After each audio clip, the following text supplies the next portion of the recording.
In our next segment, we want to focus on another key industry with a lot of important issues associated with it, and that is healthcare. And to address how we pay for healthcare in the future, I would like to introduce relatively new this year to our staff, our Director of Healthcare Industry Research. Would you please welcome Pat Barkey?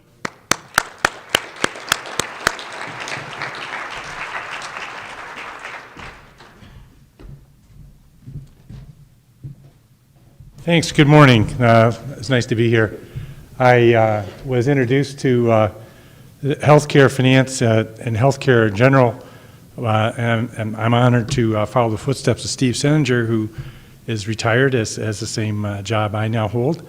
And Steve passed me in the hallway one day and said, well, he'd been spending the last 10 years working on all the problems in healthcare, and now it was my job to fix it. And there are plenty of problems. The title for this talk is The Crisis in Healthcare Finance. I don't think that's an overstatement.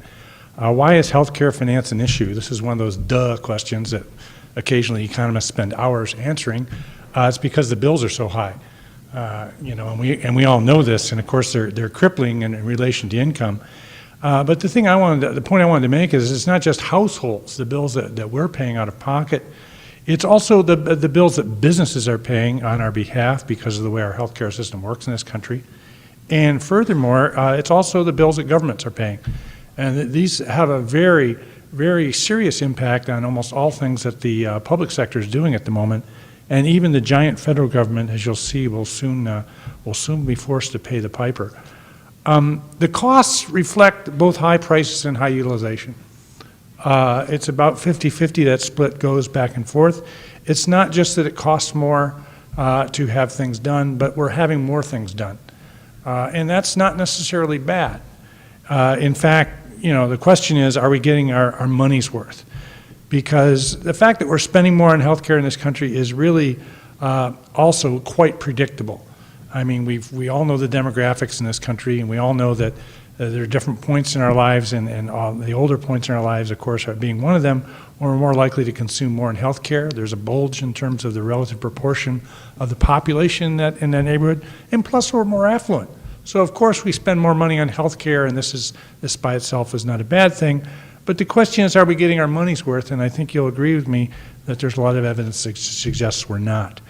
First off, healthcare spending is growing. Well, and economics have kind of a warped sense of humor. We like numbers, obviously, you've already seen that. But sometimes these numbers get really, really big. And so when numbers get big in economics, we tend to divide them by something to make them smaller. And one of the biggest numbers we know about is this monster we call GDP, gross domestic product, which is in the trillions. We say that word without apology these days. And what we've done in this graph is take healthcare spending, which is already big, and then divide it by GDP, which ought to take care of it. And you know what? Healthcare is still growing, all right?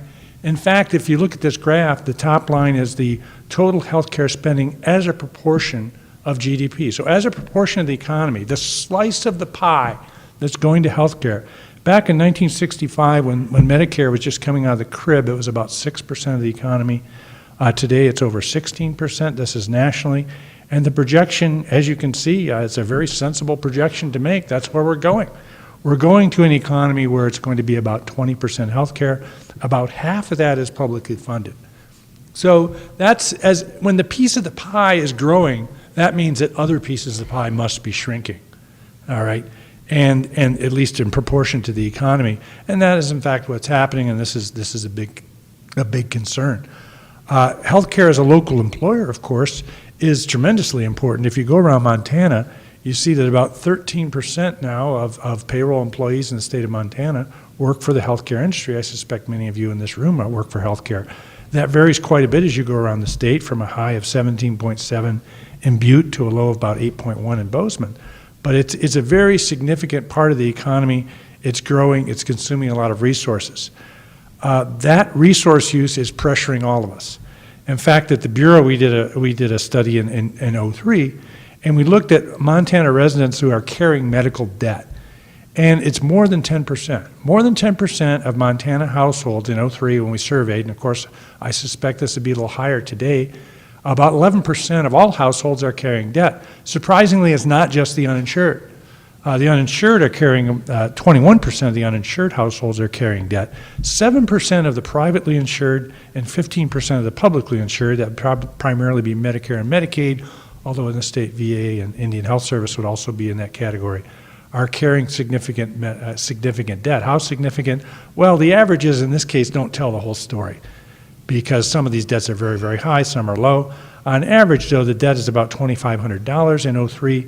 Uninsured, $2,700. When you look at, as Scott Rickard was talking about the burden of housing, this is the burden of health care.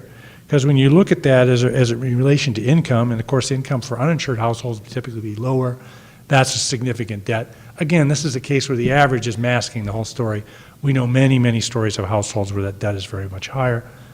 You look at what's going on in healthcare premiums, however, and this, of course, is what businesses are paying. And at least businesses and, of course, employees pay a significant share. But in this state, as well as in most states, the most significant share is paid for by employers. And, of course, this is for private health care insurance. It's offered as group insurance. Well, this has been the trend. And the trend, if you like, benevolent trends, it's nice that premiums are coming down. And the Kaiser survey in 06 suggests that healthcare premiums only went up by 7.7% last year. Now, many of you in this room that are employers might have experienced growth high or low in that. There's a lot of variability there. But look at the accumulation of that. And imagine yourself as a business owner, and don't imagine yourself if you already are, and you know what I'm talking about. It's the cumulative, this is a runaway cost item. You're operating in a business environment that does not allow you to easily pass these costs through to your customers, and yet you have this big problem. And this is a huge issue. I mean, you just accumulate these just the fact that we're coming down to 7.7%. Of course, that's through a lot of painful adjustments that everyone has made on both sides of the ledger here. But this is really a huge problem. Well, what are we getting for the money? Well, the aggregate data suggests that healthcare outcomes in the U.S. are really surprisingly average. All right, we think of ourselves as being a technological leader. We think of ourselves as being, we aren't actually, but we think of ourselves as being the richest country in the world. And yet, if you stack up all the countries in the world in terms of conventional and easily measured healthcare outcomes, we're surprisingly poor. This is the graph of female life expectancy at birth. I think it's for 04, comes from the United Nations. There are 23 nations ahead of us in terms of life expectancy. Life expectancy today for a woman born would be about 80.2 years. This isn't the whole story, obviously, but you go to measure after measure. You go to the proportion of the population that's immunized. You go to a lot of different, diabetes rates. You go to lots of different healthcare outcomes, and we're surprisingly poor.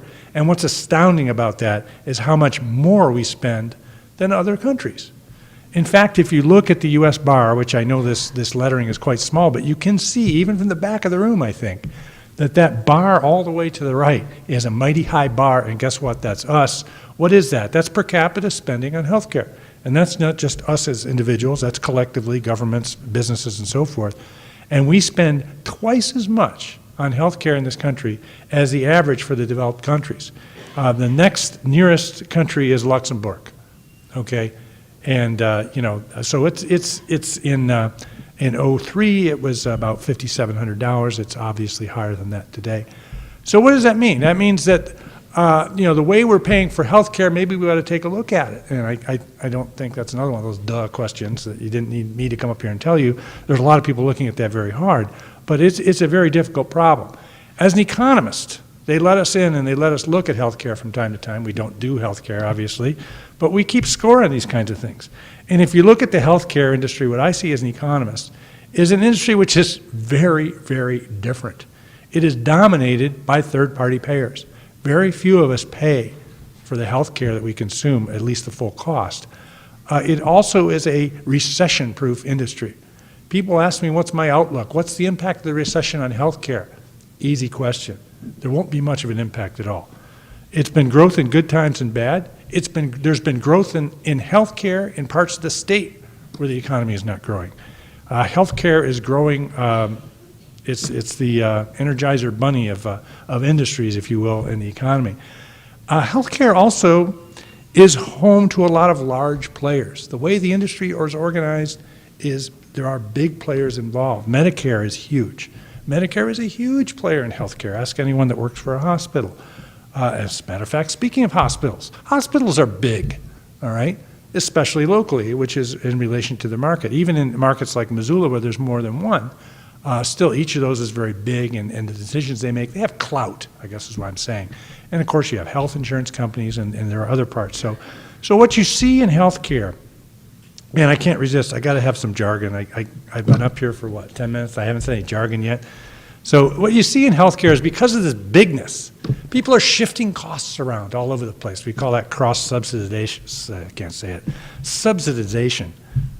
I'll practice that by the time I get to Havre. I'll have that down.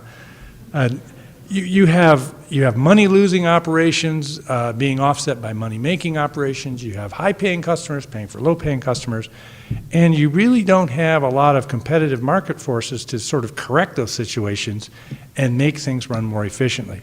Well, here's a graph that really says what backs up with some numbers what I've been asserting here. You can see this is where healthcare dollars come from. 15% comes from patients. Okay, 15% comes out of pocket. The rest comes from third-party payers of all kinds, government programs, Medicare, Medicaid, private health insurance, other public, VA, and private would be primary philanthropic. As a result, there's so many graphs like this I could put up, but I thought I would just show you, just in aggregate how healthcare shifts costs around. This is a graph of the margin, if you will. In other words, it's the ratio of payments to cost, in this case just to hospitals, and I've got 5 years here, they're not all consecutive. And this is an average figure. And this suggests that if you look at private payers, in other words, you look at folks that are not covered by public programs, and you look at essentially the margin, or how much money hospitals make on patients, if you will. It's highly controversial how you measure that, and you can take it out with me in the lobby if you don't like this. But you can see what's happening at margin. It suggests that the margin for private payers has actually been increasing.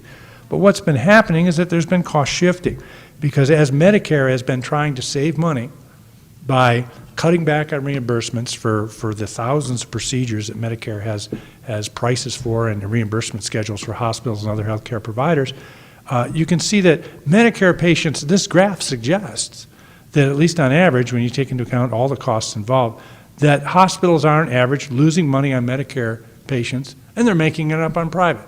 So in other words, this is the way the healthcare game works. You have these big players, you have an attempt to save money over here by squeezing this program, and the air just comes out in some other part of the bubble, and nothing much happens to healthcare costs overall. And of course, this is the way the game is played all over. I mean, no strike on the state of Montana or any state that's trying to save on costs for any of the programs. The very first bell that goes off in their brains, our brains, is how can we shift more of our costs to the federal government? Because then we'll save money. And of course, you can see in the overall provision of healthcare, it doesn't save money at all. There are a lot of unsustainable trends in healthcare. Medical care prices, even though they account for only half of the cost of healthcare, but medical care prices have been going up by roughly double the cost, by roughly double the rate of overall inflation for 20 years. And the cumulative impact of that is enormous. And I don't think that trend can go on forever. But that's why I'm not exactly sure if I'm the one to predict when it's going to stop. Here's a slightly uglier one, private insurance premium growth. Folks, the private sector is already carrying out healthcare reform. They have to. They have no other decision they can make. They have a cost center, if you will, to use that business terminology, that is eating them alive, and they have to make adjustments. And they're making adjustments, not the kind that we as a society can be very proud of collectively, but nonetheless, they have to adjust. They have to act. They have to be able to stay in business. And they're adjusting in very predictable ways in terms of cutting back on coverage, in terms of shifting more of the cost burden towards their employees.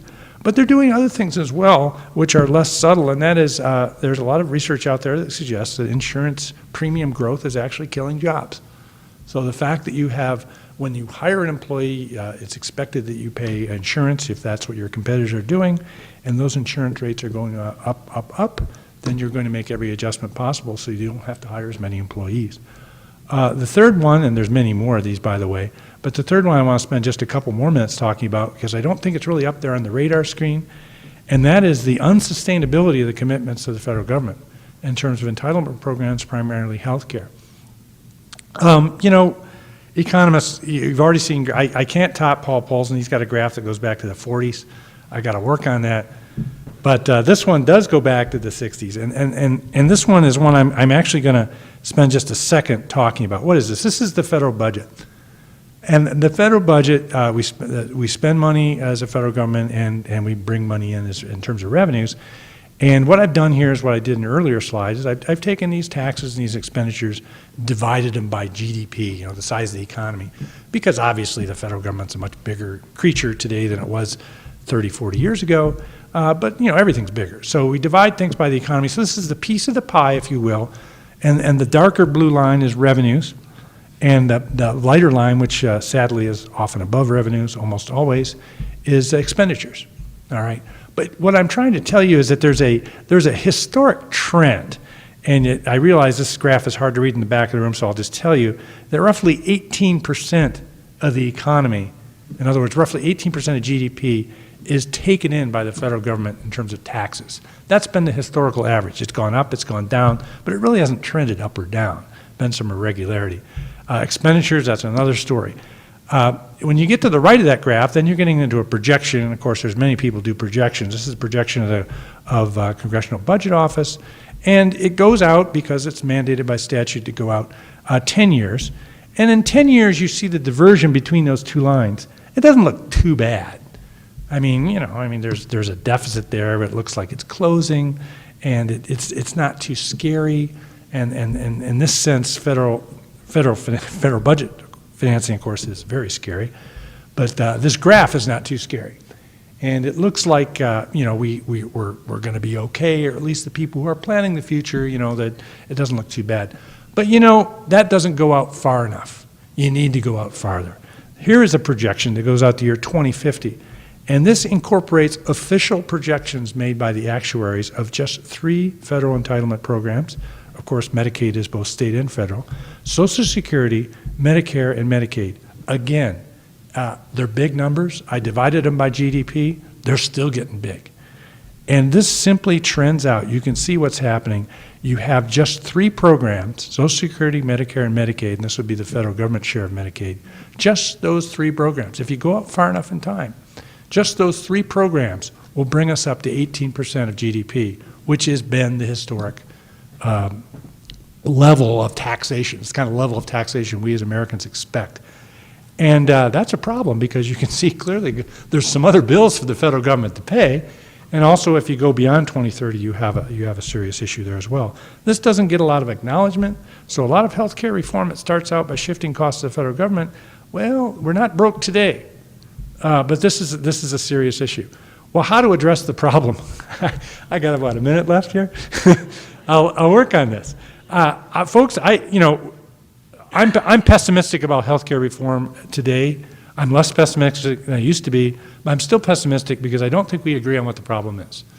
There's a lot of favorite solutions out there looking for problems, but we don't really agree what the problem is, and I would just submit to you, is the problem high cost or high cost growth? Because clearly if healthcare is a burden for us to pay, then we have tools in our toolkit to help people of limited means pay for things they can't afford. And the federal government does this with food stamps, we do it with housing subsidies, and obviously we do it in health insurance. But I would submit to you that the real problem in healthcare is high cost growth. It's high, but it's also growing. And one of the reasons why it is growing is because of the incentives in the system. And the incentives in the system are, and this is perverse maybe for some of you, but the incentives in the system are exactly those things which our compassionate nature tends to make us do. In other words, we're helping people pay for health care, and in so doing, we are putting more gas on the fires of healthcare cost growth. So I would just give you just a couple examples, but there are many, many examples of this, of the way our healthcare finance system works that essentially fuels high cost growth, which I believe is the real problem. Our tax system is just one of them. Folks, we have a very interesting system in that healthcare, the federal government's treatment of healthcare expenditures for tax purposes says that if your employer pays something on your behalf for health care, well, it's not taxable. But if you pay for it, you have to pay for it with dollars that have been taxed. So the incentive, which of course is well known, and the economists have been saying this for decades, nobody pays any attention to us, the incentive is to shift almost as much spending as you can into your plan, because your plan is paid for with pre-tax dollars. And of course what that does is that pushes more and more very routine healthcare expenditures into healthcare plans. This has been happening so long, most of us haven't even noticed because it's already been in place since the day we've been born. But what this does essentially is it pushes more healthcare spending into this third-party arena where someone else is paying for it and you really don't care what it costs. I mean, that's not literally true, but it's much more true than the average good. And of course that blurs, I have a second point on here about consumerism. I think we need consumerism in healthcare. What is consumerism? Well, that's what you do with everything else. You look at something, you look at the price, and you say, is this worth it to me? Or is it cheaper across the street? Or what's the benefit of maybe I should get a new car. I'm kind of tired. My truck doesn't start too well anymore. But what's it going to get me, and what's it worth to me? That kind of discussion doesn't happen very often in healthcare. Someone else decides what we need, and some third person pays for it. We need more consumerism in healthcare. And the broad-based entitlements, they simply have to be unwound. There's no constituency for doing this. There's no one standing up and saying, we need to do this. Because you know what? Those people haven't been born yet. Those people are yet to be born. They're yet to be of age where they're even politically aware. But you can see where the trends in healthcare entitlements are going. And it's really only fair that we start to unwind those today, talk about a politically unpopular platform. But it's only fair that we start to means test all of our entitlement programs, because we simply can no longer afford, we can afford it today, but not in 20 years.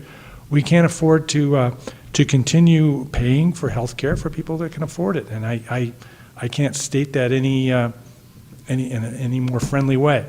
And here, because I'm an economist, I do believe in markets. There's more to health care than markets. I'm not necessarily totally free market when it comes to health care. But we need to help markets work. All right? We need to help markets work by making hospitals tell us what things costs, and maybe even putting information on the web. We are very, very slow in healthcare and doing things that the rest of the economy has been doing for decades. I can read Consumer Reports and I can find out how many times my Toyota or my Ford is going to break down. I can't tell how many times heart surgery in XYZ hospital, I won't pick on any hospitals in Montana, I can't tell how many of those lead to successful results. I don't know. I don't have that information. And that's the way the healthcare economy has been, and we need to make that happen. I'll leave you with a quote that tells you how serious this problem is. 30 years ago, almost 30 years, 27 years ago, I guess, a guy by the name of David Stockman said, I'm not going to spend a lot of political capital solving some other guy's problem in 2010. Okay? This is exactly the attitude that got us where we are here today. And you know what? 2010 is only 2 years from now. All right? And you can see that 2030 is only 20 years from now. All right? And this is still the attitude we have. This is why I'm pessimistic about healthcare reform. But pessimism aside, it's very much needed. Thank you very much.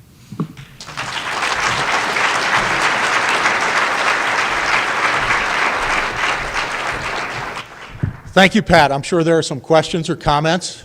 Questions? Too overwhelming? Last chance. Yes?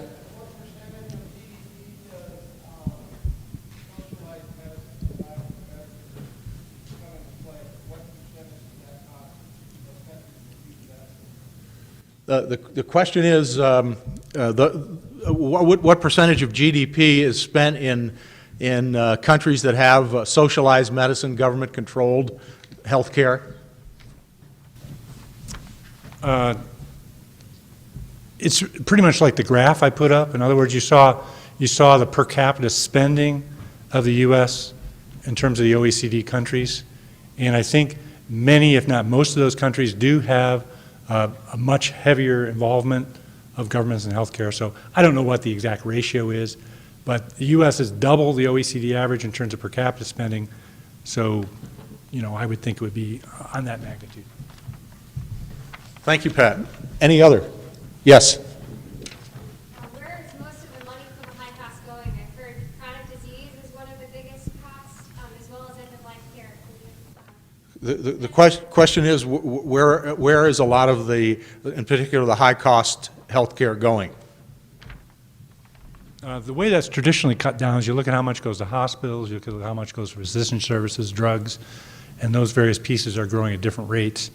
And that's not your question, that's not what you mentioned, but hospitals is the largest, the fastest growing is drugs, okay? Now, the different ways of cutting it are, there's two ways of cutting it. One is that there's been a lot of attention paid to end-of-life care in terms of medical care in the last typically 2 years of life, and that does consume an enormous proportion of healthcare expenditures. Another way, which is kind of, it's a little brutal, but it's also been pointed out, many of you who are employers are aware of this, is it's one of those 70-30 things, in other words, or 80-20, I guess is the official ratio. How much of your healthcare spending goes for a small population of very sick people, and the 80-20 rule works there roughly in terms of the proportion of expenditures directed at the very sickest part of the population. Yes, one more. Do you have any statistics on what benefit it is for companies to put their money in wellness programs to prevent people from getting chronic disease? The question is, are there any statistics on the cost benefits of implementing wellness programs? That's almost an entire conference. I will tell you this. If there were better statistics, if there was a more compelling case to be made numerically, statistically, for the benefits of wellness, then more employers would be doing it. I think that's a big issue, is we're yet to convince employers who are skeptical, and they have to be skeptical because there's money involved, that wellness programs work.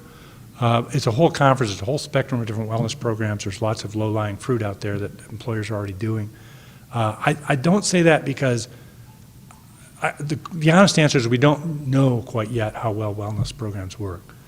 There's a lot of advocates out there, and there's a whole industry out there providing them. As many of you know, they probably knock on your door with sales calls every day.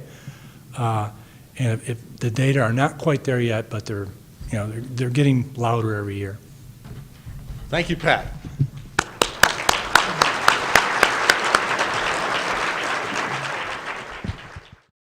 The 2008 outlook, I think, is equally as good as last year. I think we're looking for a big year in the wheat and other grain side of the market. There's high prices out there. We're all looking for supply response. Supply response, for those of you who don't like the terminology, is just want to know what these producers are going to do this coming summer. And we don't know that yet. And the weather's been such a huge factor in the wheat complex for the last couple of years. That we're just waiting to see what that supply response is going to be. You have to remember about grains, especially with wheat. Wheat's just a grass. Anybody can grow it. And so we can see some very quick supply response in the wheat market. We'll talk a little bit about pricing in that in just a minute.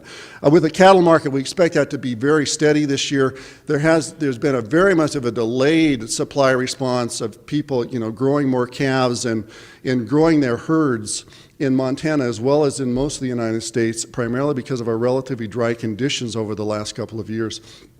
We're looking for a spike, actually, in cattle prices coming down the pike here, and I'll talk a bit more about that later. I want to talk just a little bit agricultural employment in Montana. It's not a big issue. We only have about 2,500 or 3,000 people are employed on farms and ranches here. But if you look nationwide, there's a statistic out there that's worthwhile repeating to you. We have an agricultural workforce out there that includes people that work for packing plants as well as confinement feeders and so on, of over 1 million people in that sector. 53% or so of those people are immigrants. They're not undocumented immigrants in the United States, but we depend a lot on immigrant labor in agriculture, and we're depending more on immigrant labor in Montana too as we go through time. Okay, just a quick run through Montana agriculture. We're primarily a wheat production state here, and we grow a lot of hay because we feed a lot of cattle in the state, or at least we raise them up to the point in time that we push our calves off to feeders that are traditionally south of here. And we grow a little bit of barley here. The story in agriculture, like I said, is very good this year. If you look at this is all in nominal dollars, which I don't necessarily like, but Things have been pretty good in Montana. Probably the best story is that we're not getting much in government payments these days because prices in the agricultural sector are so high. Not necessarily a good thing in a year when you're trying to negotiate a farm bill, and when you have a stimulus package that's out there that's, 3/4 or so what the farm bill payments are likely to be. So agriculture looks pretty good, and it looks pretty good nationwide. The big part for Montana, we're about a $2.5 billion business in Montana, with 1.3 of that or so in the livestock sector, and about $1 billion of that or so in the crop sector. But the best part is, if you look at the very top of that, that's our government payment piece of that, and that's really declined a lot over the last few years. As I said before, wheat's been a big deal this year. This is all wheat prices. We don't spend a lot of time talking about all wheat prices in Montana because we don't produce a lot of trash wheat here or low-quality wheat. But we do produce a lot of very high-quality wheat in our winter wheat and spring wheat that we do here. Look at these prices. We have prices that are over $7. This is our projections a few months ago. We'll look at some futures prices here in a minute that look much better than this. Last year's average price for wheat was probably about $6.25 in Montana. Don't get to think everybody's getting $8 or $10 a bushel on their wheat, because a lot of people forward contract their wheat and hedge it into the market and so on. So average price around $6.25, but still people did very good because that was about a 50% increase in price over the previous year. So it was a huge year for Montana producers. Production of winter wheat in Montana last year was pretty flat. We're looking at about a 21% increase in plantings of winter wheat this fall, but the quality of the crop's not very good out there, which is very unfortunate. The snow that we've had in the last few days here is a big thing. Moisture content was relatively low throughout Montana for fall planting, so we're relatively optimistic with this snow cover. Things are going to look a little bit better. So we expect wheat production numbers to look higher in 2008. We expect this number, in fact, to increase pretty substantially. But again, quality of crops, the big issue out there right at the moment. Spring wheat's been a big issue in Montana. Spring wheat prices, and we're going to see some very high spring wheat futures prices here in a minute, are very high as well. Spring wheat production, though, has not been a very good story. If you look at these graphs, at the tail end of these graphs, notice that spring wheat production has been lower, and it's been because we've been so dry. The climate in Montana, out in the eastern part of the state, has not been very good for spring wheat production for the last couple of years, with very substantial droughts that have occurred in kind of the July time frame primarily. We've looked very good up through June, but July has killed us in the last couple of years with spring wheat production. Not much to say about barley other than barley is following this trend with corn prices. Corn is driving the entire agricultural market these days. It drives all the wheat prices. It's driving all of the feed grain prices. It's driving cattle prices, and it helps in our barley sector here in Montana. Again, barley production, barley's planted in the spring like spring wheat is, and again, we've had some not very good years in the last couple, because we would expect to have a much more of a supply response with barley production as well as with spring wheat, but that hasn't happened largely because of weather conditions. Futures prices, if you want to look down the pike to see what we think is going to happen this year, we think in the near term we're going to see some very high prices. In fact, these prices are 1 week old, and I updated them last night. The price for hard red spring wheat with a March contract is $10.78, which is, keep in mind a year ago, around, $4. $10.78. I looked last night, it's at $12.40. These prices are all at historical highs, and they just continue to go up at the maximum amount every single day. And it's because wheat stocks are so low, especially for high quality wheat. People are very concerned about having another bad production year. This doesn't translate into huge increases in the price of food, by the way, because the amount of wheat in a loaf of bread, or the price of wheat in a loaf of bread, is still minuscule in relation to labor costs and other production costs associated with that. But if you notice in these prices, the big thing is, in the near term, high prices. As you go out further, as you get out to December, we're not quite so optimistic in the market, even though prices are still very high, but not what we expect in the near term. Same story as you go down. Corn's kind of running just the opposite of that these days, with futures prices in corn around the $5 mark. And keep in mind, in 2006, we had $2 corn. This is all driven by the energy piece. People are using corn for ethanol. Ethanol is likely not to be a big deal here in Montana. We'll talk a little bit about biodiesel here in a few minutes. The big story, kind of on a worldwide basis with wheat, has just been there have been some countries that have had relatively low production, primarily in the EU. Canada didn't have a very good year last year. Australia's coming off a couple of years of not very good production. Another important thing to look at up here is kind of where's the United States ranking among these countries. You notice that we're about 9% or so of world wheat production anymore, with the Chinese and others, India coming on. We used to export lots of wheat to those places. Now these people have the potential to export wheat out to us. The market for wheat is really changing, and especially in Asia. Lots of potential in Asia. We have a couple of children that we adopted from Kazakhstan. Northern Kazakhstan looks just like north of Great Falls. They can grow wheat there, and they will. They're actually showing up in World Trade statistics even today. The world market for wheat, last year we were just a little bit higher than the year before. The big story, though, is the second line there. Global stocks are at 30-year lows, and if you look at the bottom of that slide, U.S. stocks are the lowest that they've ever been. And everybody's worried about that as we look at this production year coming up, and everybody's going to be watching the weather. That's the big story right now, is just watch the weather, see what this winter wheat crop looks like, and see what the forecasts look like for this summertime coming up here. But could be good for Montana producers. On the export side of this, the weak dollar has played a big role in our export markets. There's less foreign competition out there right now just because of some weather-related things that have happened. And just as the economics textbooks would tell you, exports are way up and imports are down just a little bit. And we anticipate that that's going to happen. As long as this dollar stays relatively weak, we're going to have strong export markets for the wheat that we have to sell. So what do I think is going to happen coming down the pike here in Montana? Winter wheat plantings, as I said before, are up 21% in the state, but keep in mind this crop isn't in very good shape that's out there. I think people are worried about that. So what's this production forecast going to be? I'm going to appeal to the weatherman. There's lots of potential out there, I think, but it all depends what this weather looks like. Wheat prices are going to be high based on anybody's estimates. And they're likely to remain high. They're going to be higher, as I said, in the short run, and maybe a little bit softer in the long run. But when I talk about soft, that's only in relation to these very high prices that we're seeing right now. Probably two important factors that are out there. One of them is this growth in China and India, and I think some of this, if you've been watching the stock market volatility lately, it's going to be interesting to watch how that all plays itself out. Of course, worldwide growing conditions are going to play into this formula, as I've always, already reiterated on numerous occasions here.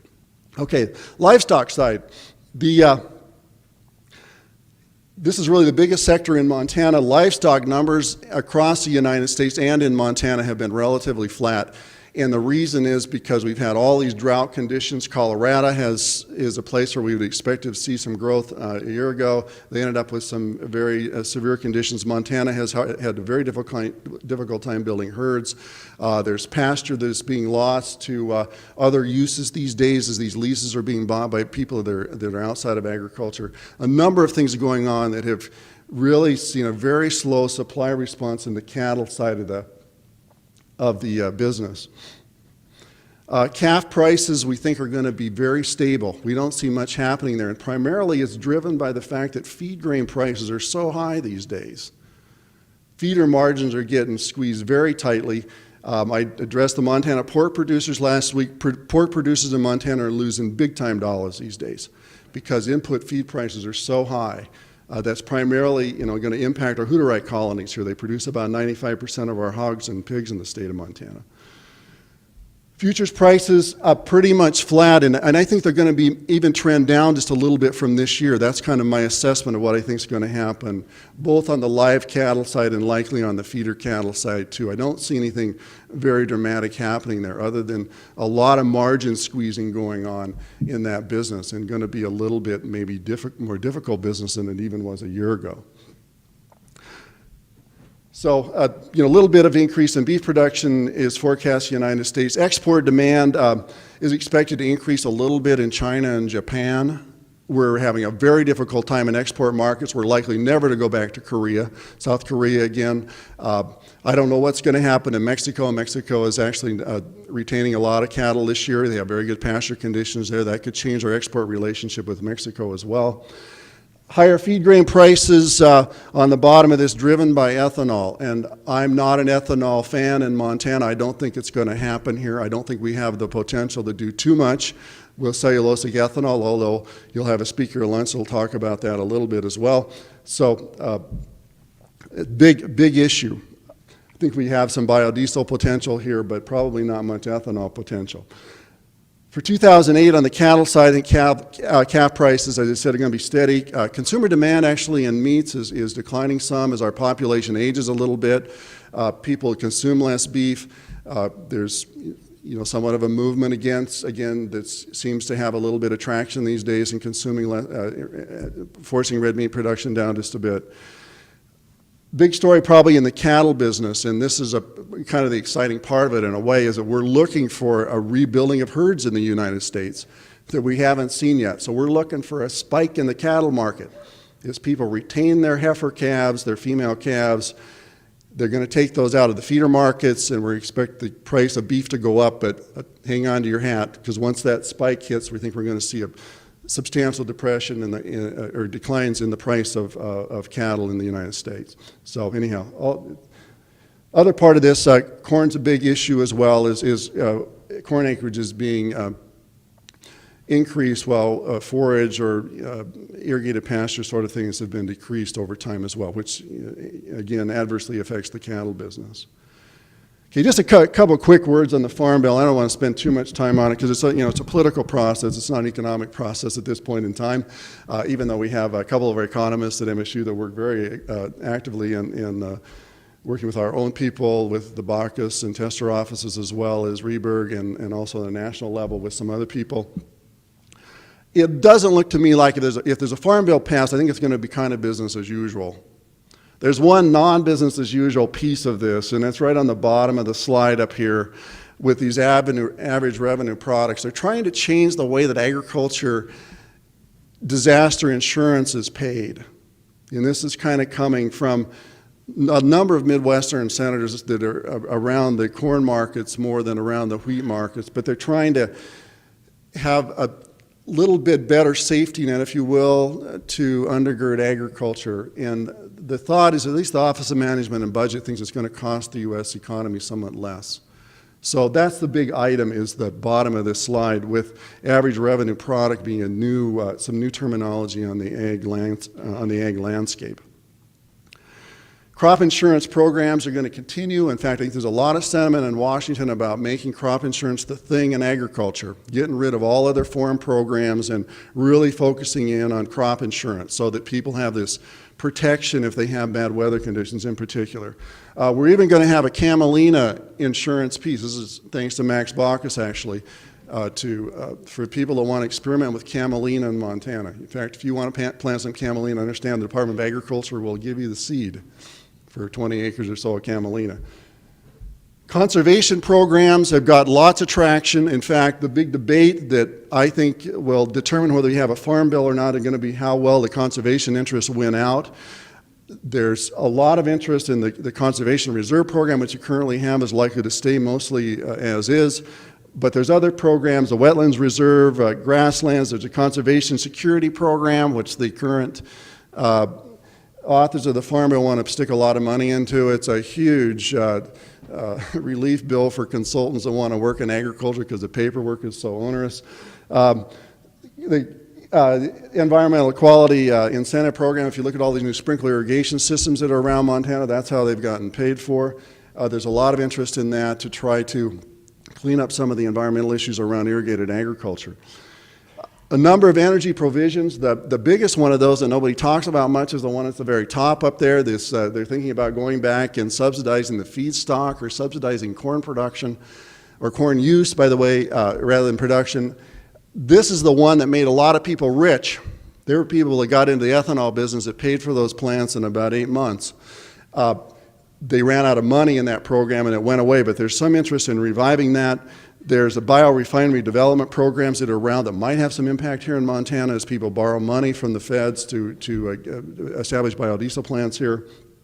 And then there's a number of incentives that are out there for farmers and ranchers to become a little bit more energy efficient or to put in some renewable energy systems that might be usable on their farm or ranch operation.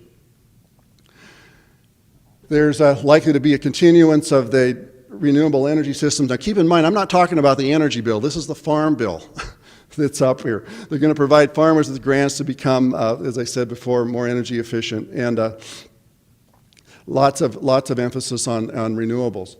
Just one comment on the energy side of the farm bill. I think that our potential here in Montana, if we have some, is probably in biodiesel.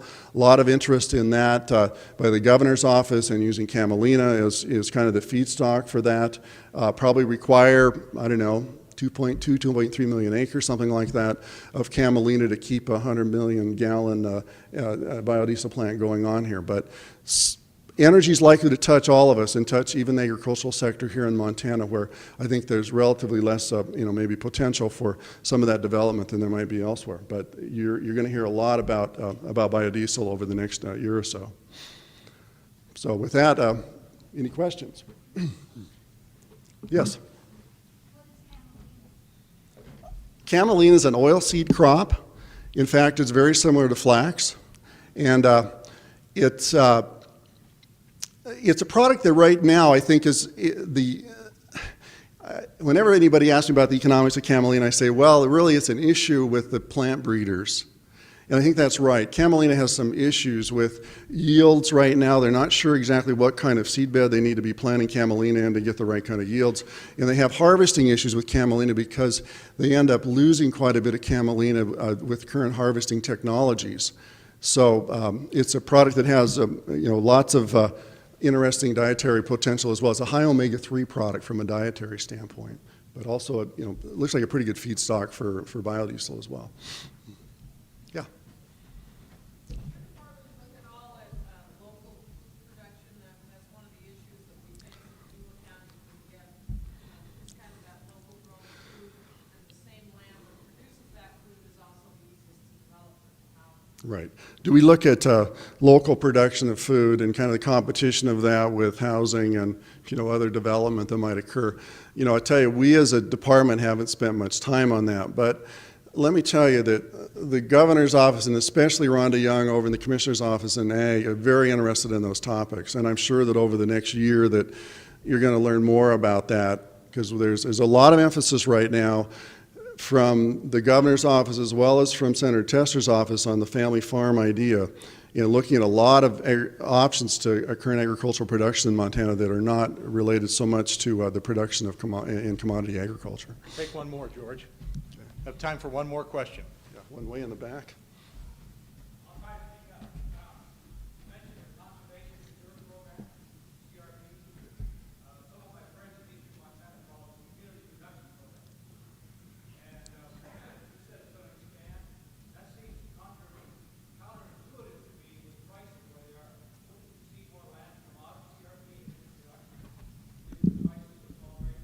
The question is, given the high prices for in particular for small grains, does it make sense to expand the CRP program? First of all, I'll tackle the small grains part of it first. There's not much sentiment to allow these people out of their CRP contracts to produce small grains right now. I think that it's a political issue you're dealing with there more than an economic issue. I think that the political winds right now are blowing towards conservation. Because they want to see this land set aside for a lot of other reasons, for deer habitat and pheasant habitat and all these other recreational reasons is certainly part of it. It certainly has taken a lot of product out of the commodity markets and in help prices there. I don't see anything other than a substantial amount of additional money going into conservation reserve. Maybe not so much into the CRP program as we see it today, but certainly in programs that work with watersheds. The CSP program that I talked about very briefly, that is really a watershed program, and I see a lot of emphasis and a lot of interest in that to protect watersheds. And so probably more money going there and maybe a little less in traditional CRP, but they're both going to be, we're going to see growth in both of those areas. Okay, thank you, George, very much.